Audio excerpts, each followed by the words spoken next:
What is up? It's been a minute. I've been took a little time off to get some things in order and I'm back. I know you guys might have missed me. I don't know, but let's just jump straight into some sports news here. Ooh, Claressa Shields in her third PFL fight, she won against a I don't want to sound disrespectful, but yeah, an opponent of the same caliber as her, and she did make history in Saudi Arabia by being the first woman over there to win like an MMA match and also being an African American woman, which was a great feather in her cap.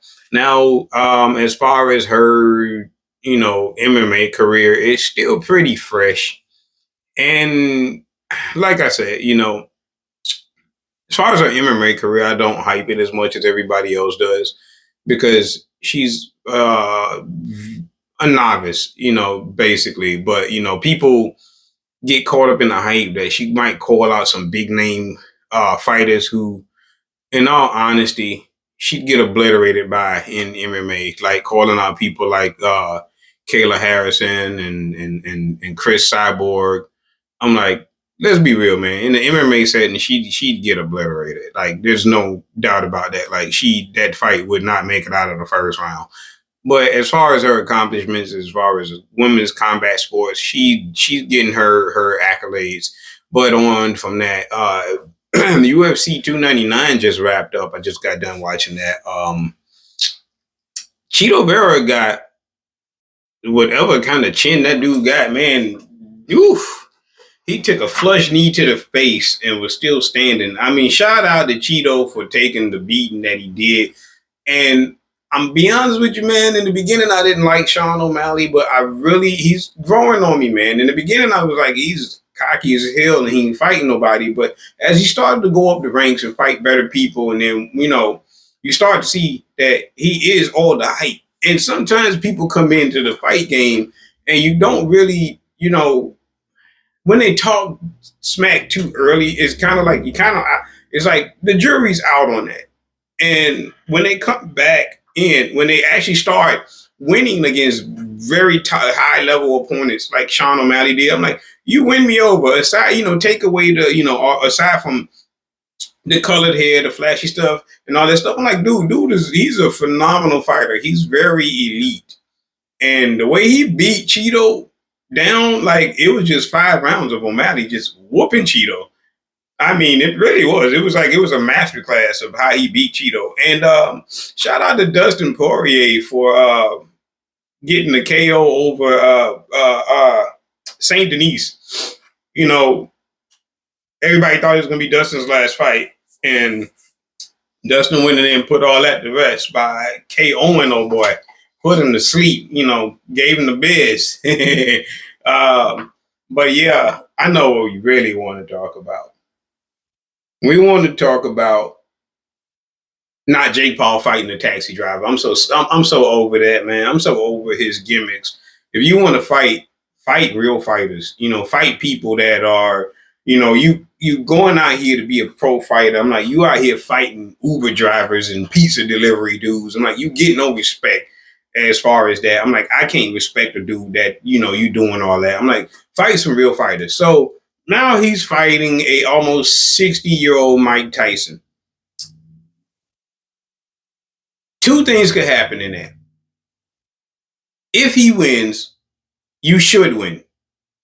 If you lose, you should lose. And let me break that down and explain it this way. If you win and you're a young 20-something-year-old pro fighter who hasn't fought no, I'm not even gonna quote that. You haven't fought any real boxers. You fought retired MMA dudes, Uber drivers, pizza dudes. And I'm like, you fighting anybody but real fighters. And you can't get respect like that. But if he beats Mike, being the age he is and the skill level that he claims to have, I'm not gonna say he doesn't have any skill. He does. But it is yet to be proven by fighting real fighters. If he beats Mike, you beat a 58-year-old Mike Tyson. And I'm like, You don't get cool points for that, man. But if you lose to Mike Tyson, and like I said, as you should, Mike has decades in the game. And if anybody's seen Mike last fight with Roy Jones Jr., Roy is a professional fighter in himself. And Roy had a hard time with 57-year-old Mike. I hope Mike goes in here and takes this fight serious, because I looked at the stipulations of this fight and they're all absolutely horrendous garbage. But Jake Paul gets to wear headgear. I hope Mike knocks the headgear into the second row. I don't want to see this dude keep making a mockery of a sport that I grew up loving, that I love. I grew up loving it. I participated in it. And I feel like he's making a mockery of the sport for the sake of money. Shout out to you, get your money, dude. But fight. If you're going to make a career out of this, make a career and fight real fighters. You know, he calling out Canelo. Canelo's not going to waste his time with you. Canelo's gonna, if I really would hope that Canelo would fight you. If you somehow manage to beat Mike, I hope Canelo takes the chance to fight you and beat you into whatever you need to be beaten into, so you can realize there's different levels, man. And you need to be fighting like people of the same caliber as you, and stop fighting retired, non-boxing MMA fighters. I don't want to say washed up, because they just don't have it anymore in MMA, but I'm not going to call them washed up, because I respect that. I respect anybody that is willing to get in a cage, a ring, or whatever have you to do combat sports. As long as you're doing it, you know, you're doing it for the love of it. Jake Paul is making a mockery of the sport. And I really hope that if he fights Tyson, man, Tyson doesn't go in there playing with him and just really gives him exactly what he needs. A beating. A real beating. By a real boxer. And I'm like, I really hope that Mike goes in there and just obliterates him.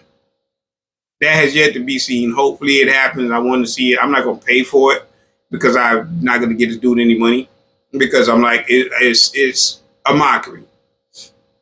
But onto the moment of the hour that we really came here to talk about. Ngannou versus Joshua. Some people are going to say, oh, you hating on Ngannou because I'm like, no, I'm not. I'm just realistically saying this. So many people was like, the fight was fixed. You only saw a clip of the fight.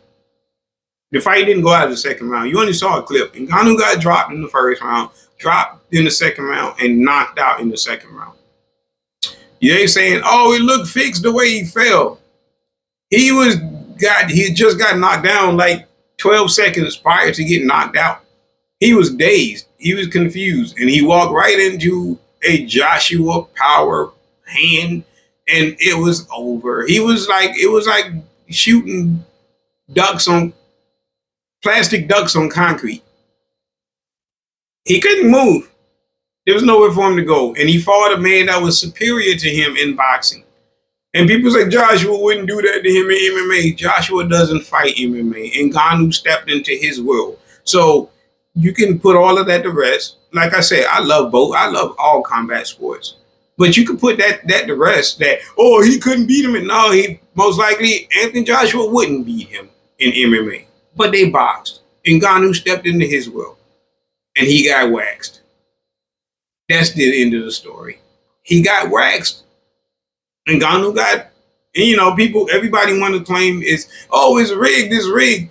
What would if Joshua had got knocked out by Ngannou, y'all would have been like, it was rigged, because Joshua shouldn't have lost to him. The exact outcome of that fight was exactly what it was supposed to be. The outcome of the fight was exactly what it was supposed to be. The outcome of the fight was Anthony Joshua, world-class boxer, 2-time world heavyweight championship boxer, professional boxer, beat Francis. I've only had 2 professional boxing matches in Ngannou. That's exactly what was supposed to happen. Now, had Ngannou went in there and caught him with a power shot and put him down like he did Fury, that's the difference. Fury didn't take him serious, and he almost lost. And I know he's like, oh, he did lose. No. He landed more hits than Francis.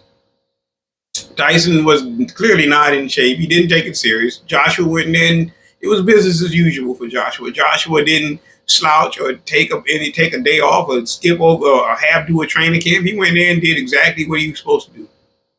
He didn't play around. He got him out of there quick, fast, in a hurry. He got him out of there faster than somebody leaving out of your room after I had to walk of shame. He put him. He did his business and got him up out of there. It was all over. And one more thing before I end this one. Shout out to Joanna and Jacek for being inducted into the modern wing of the UFC Hall of Fame. And if you don't know who she is, go watch some of her fights in the UFC, man. Go on YouTube and look at. She deserved every bit of that. That lady was the boogie woman of her division. And she decided to call it quits after her last loss to Zhang Weili, which it was their second fight, which in their first fight is also a classic. I think that is going to be it's a Hall of Fame worthy fight. That happened like right in the COVID era, but that fight was phenomenal, and she's a phenomenal fighter.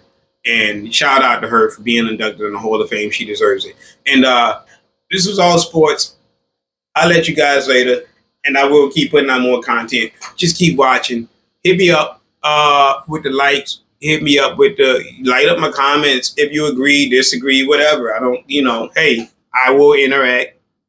And check me out on all streaming platforms except Apple right now. But I'm on everything: YouTube, Soundcast, Spotify, Pandora, wherever you get your podcast. Check me out. Hey, hit the button. Peace.